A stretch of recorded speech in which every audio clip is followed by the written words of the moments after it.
One of the thoughts that came up for me, Angus, you okay? Yes. Was that a comment that I get frequently from clients is this idea that they get insecure that they've chosen the wrong partner, that somehow if they'd made a better decision in their partner that they'd be happier or that they made a mistake. And I know that I can relate to that more in the past than now, but I would definitely get into a low mood.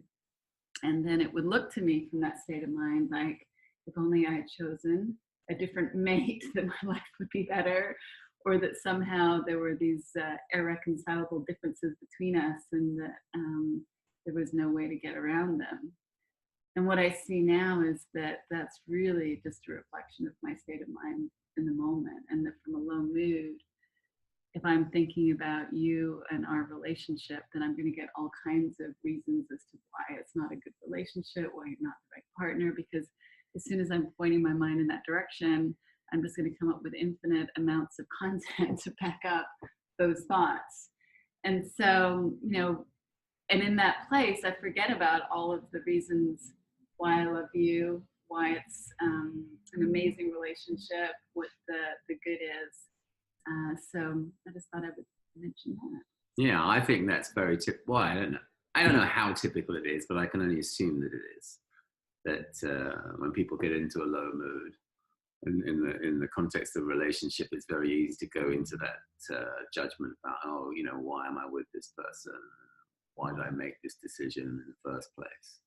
I certainly feel like I'm guilty of that in some of my lower moods in the past. And it looks like our happiness is dependent on making a different choice. Yeah.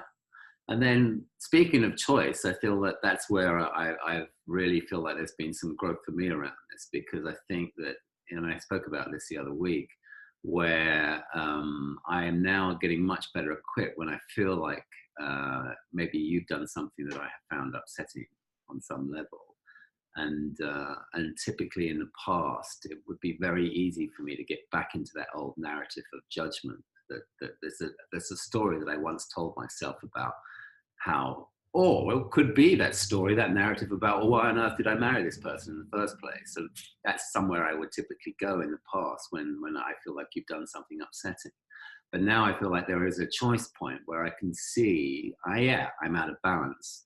And if I go there, I'm just going to go from bad to worse. I will go back down that road. Ultimately, I'm probably going to be led to the door of, why did I marry this person in the first place? But now I'm getting to see how that's a choice point for me. And that I ultimately, I know it's been proven to me time and time again that when I get into better spirits, that I love being married to you. It's a wonderful relationship. But nevertheless, it's very easy and very compelling to get pulled back into that old story. Oh, I was thinking about your whole time tunnel analogy. Yeah, yes. Well, that's kind of how it is. And the time tunnel analogy is based on. I was talking about this the other day. There's an old '60s TV show. I think it was in the '60s, called The Time Tunnel. And the idea was that there was this top secret government operation where they were creating this means of traveling through time, and there was literally this time tunnel that. People would walk into, and then at some point they would dematerialize and then rematerialize at some point in the past or the future. But for me, in my case, in this analogy, I feel like the neural pathways as they were, because they're this whole intertangling web of tubules as I see it in my head. It's kind of like I see them like as these little time tunnels that were created through the course of time. That at one point I got upset, maybe in our relationship I got upset with you, and I created this neural pathway which over a few years became bigger and greater and stronger, and it was leading me straight back into that sort of old story that I told myself, that you were a total pain in the ass. And then when you do something in the present that I might find upsetting, then it's like the gravitational pull towards that time tunnel is really strong. But now I'm saying that that's just a state of mind. It's that my state of mind is kind of, I guess, congruent with that particular time tunnel and its gravitational force. But I'm getting much better at seeing that that's just an illusion, and don't get gripped by it anyway. Well, it sounds like the time tunnels don't have the same kind of gravitational pull that they used to. No, they don't. Or maybe they do, or I'm able to sort of, I don't know how I would articulate it. Maybe they don't just have the same gravitational pull, you're right.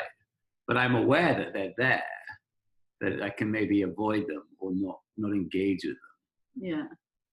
Or the mental state that would typically, pull me in is actually now something that I can actually kind of ignore, I feel. Mm-hmm. And for me, the tip off is when I start to think that, oh, my life would be better if I was with somebody else, because then I know that I'm already it's looking to me like my experience is coming from outside of me. Yeah. And it just doesn't work that way. My experience comes from inside of me. That's how it's created. And that having a different partner isn't going to shift that, or it might temporarily, but not in the long term. Right. And so that's I think that's what helps me to leave them alone as well. Yeah, I guess we all develop our own ways of dealing it. Through this understanding, we see how it is an illusion, and we can either ignore it or just see it in a different way. Awesome. And then we remember what our natural state is. We experience the loving that's naturally there, and then all of a sudden we see our partner with new eyes.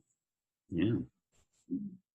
Well, take care, everybody. Have a good weekend. Bye. Bye.